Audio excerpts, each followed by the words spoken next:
Welcome to the next video series of the ICAHN Hospital Board Educational Programs. I am very pleased today to have a one-on-one conversation with healthcare expert attorney, Barbara Weiner. Barbara Weiner is well known among our Illinois critical access and small rural hospitals in Illinois, as well as many other healthcare providers. She has provided legal advice with hospital and healthcare matters for a number of years. And so today we're going to cover three topics, and one is on unrelated business income. The second is employee firing and the impact on boards, and also fundraising. And so we thought these three topics are generally not covered in a board orientation, but yet very significant when you're on a hospital board and its impact on how you do your day-to-day operations and discussions with your board during meetings. So let's start first with unrelated business income. And, there are, concerns for board members. They see that on the hospital finances. They wonder, well, what do I do? What if the hospital buys property? Or what if somebody from a business wants to sell something to the hospital or wants a home to sell to the hospital? How do we handle those kinds of things, Barbara? Can you provide us some feedback today on that and some guidance? Yes, so unrelated business income is an important issue because if you have too much unrelated business income, the question is whether you're truly a not-for-profit organization. And so nobody knows what that percentage would be, but if your unrelated business income is, I would say more than 20%, questions will be raised as to whether you're really fulfilling a charitable mission. So if somebody leaves you a house or some piece of property and you sell it, then the money goes to the organization, which will be used to carry out your charitable purposes. If, on the other hand, somebody leaves you an apartment building and you take care of the rentals and now you're in the business of renting out units, that's a question of why are you doing that? These are not sick people. This is unrelated business income. And so this can not only impact your not-for-profit 501c3 status, but it also would raise issues if you were buying, let's say, the lot next door for the hospital, whether you should get a real estate tax exemption, because are you using this for charitable purposes? So if you buy the lot that the building was on, that's really questionable and you shouldn't get a real estate tax exemption. So it's critical that you try to avoid unrelated business income. Sometimes you can't. I represent, for example, facilities that serve developmentally disabled people, and they're trying to train their clients to have skills so they can work. If they open a McDonald's and employ their clients, it seems, well, that's part of their not-for-profit status, but it really isn't. It impacts the McDonald's down the road a couple miles because that McDonald's has to pay taxes on the income. And the other one might say, well, this should be part of our charitable status and it would be unfair. So you want to make sure that unrelated business income is a limited amount and doesn't create an unfair advantage for people who might be competing with you so that it's argued that, well, how does that help their charitable purpose? Barbara, does it make a difference if the hospital is a district organization, a hospital district or a city-owned hospital, instead of a non-for-profit hospital? I have not seen that. I've never seen challenges in this area, but I think particularly because you are a government entity, you want to be more careful, not less careful, because then you're going to have the taxpayers complaining that you're being unfair to other business people who are trying to make it in the same area. Okay. But it sounds like it needs to tie into the mission of the hospital and a reason for the purchase or somebody gifting it to the hospital. Well, right. I mean, you can take gifts and then turn around and sell them and have all the cash. That's fine. The issue is if the guy who owns the bowling alley leaves you the bowling alley and you keep on running it, you do claim it as unrelated business income and you will pay a tax on it. So it's not like you won't pay a tax. You will pay a tax, but if at some point the bowling alley is bringing in more money than the hospital, the question is, why is the hospital a not-for-profit? Very good. Thank you, Barbara. Excellent advice. Let's move on and talk about the role of a hospital board member in the event the neighbor works for the hospital for a number of years and is fired, and comes to the board member and says, oh, I don't know what happened. Can you make a difference? Can you go talk to my supervisor? Can you go talk to the CEO? What do you do as a board member, and how do you handle this situation? And this is a particular concern in rural areas because everybody knows everybody. So your niece, Pam, who works at the hospital, is really upset because her boss gave her a bad review. And she comes to you and says, this was so unfair. I've been treated badly. I've worked there for years. You're on the board. Can you help me? And your response has to be, I cannot get involved. Your job is to hire a person who you think is good as the CEO, and they run the day-to-day operations, and you stay out of it. If you don't trust your CEO, fire the CEO, but don't intervene because it really undermines everything in terms of what the CEO is trying to do. And in terms of the staff feeling, we have to work it out with the CEO. I can't go to my uncle or my next door neighbor. So that's really, really critical. The only time the board should get involved in personnel issues is if somebody comes to you and says, the CEO is sexually harassing me or someone else, or there's fraud going on. We're upcoding. That means let's say we do a simple procedure and we bill Medicare for a more complex procedure or something like that.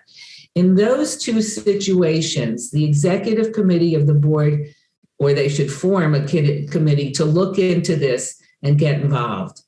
Now, if your neighbor Pam or your niece Pam says, my boss John is sexually harassing me, should that go to the board? No, it should not. That should be dealt with internally in the hospital. They go to HR, they do an investigation. It's not for the board to get involved in that.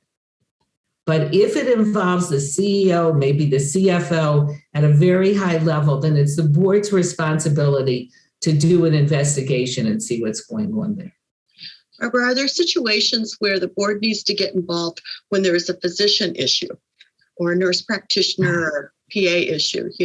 I know that's a great question, Pat, because as all of you in the healthcare field know, there's always a physician issue. There's always an issue with the nurse practitioner.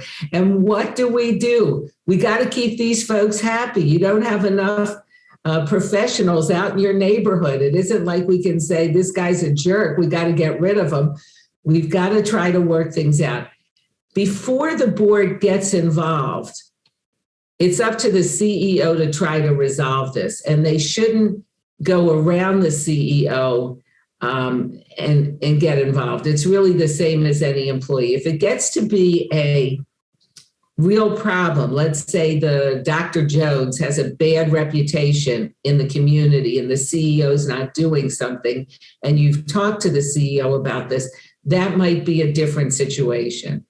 But, having done this for numerous decades, the things that go on, the problems between the physicians, the nurse practitioners and their staff, and then, of course, I had someone call me because the physician who comes once a month and one of the nurses were using the room beside the surgery room to have sex. I mean, all this stuff comes up.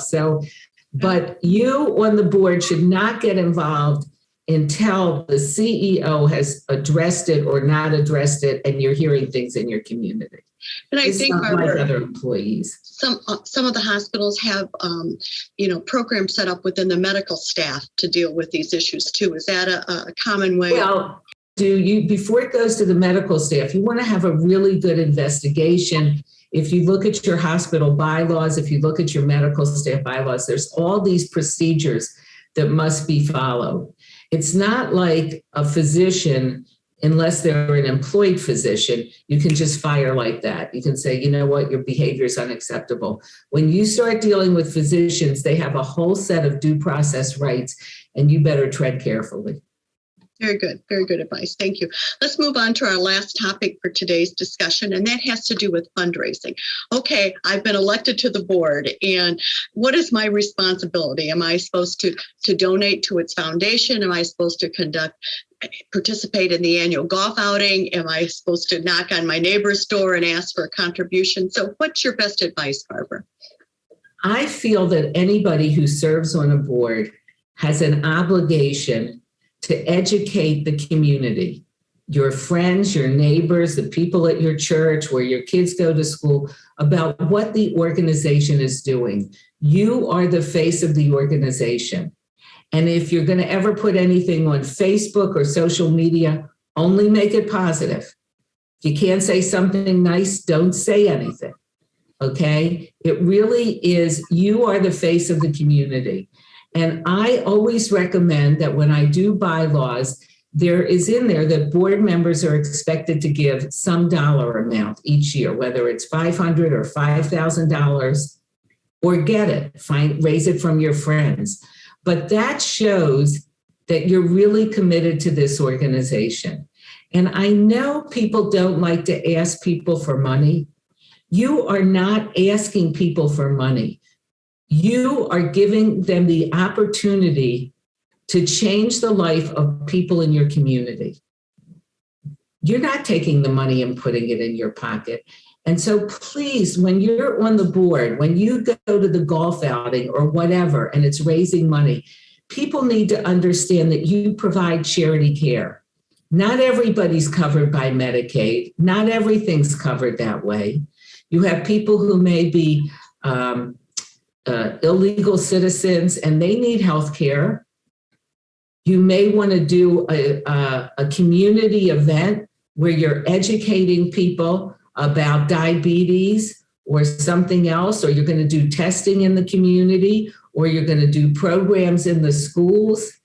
Nobody is giving you money to do those things. That's really part of your charitable mission, and somebody's got to pay for it. And my view is, and I hope it becomes your view, is I am honored to be on your board, to be active in the community. When you're on a hospital board, you are a well-respected person in the community. And so you're in a good position to reach out to others. And it's not asking for money, it's giving them a chance to change someone's life. And I think it's really one of the most important things you can do as a board member. Well, that's wonderful, because the hospital board members, they serve with their hearts, and they really want to make a difference for their community. And there's many ways that they can help, either giving or working on a committee or whatever. So I think, that's excellent consideration. I would like to just thank all of you who are listening to this, who are board members, because it's often very hard to recruit people to be on the board, and yet you're critical. So please continue to serve. Remember, you're a critical person in your community, and some days it may not feel like you're making a difference, but you are making a difference. And this is really a wonderful thing to have on your vita, that you served as a board member of the hospital. Thank you. Well, thank you, Barbara, for taking time today to talk with our hospital boards across the state of Illinois, and I appreciate very much your words of guidance. And once again, this is Pat Scow. I'm the Executive Director of the Illinois Critical Access Hospital Network, and our goal with these videos is to provide some guidance and some insights into your work as a board member. And today we were joined with Barbara Weiner, and I said if you ever have any questions, I'm sure she's available to talk with your board. So thank you again, Barbara, and have a great day, everybody.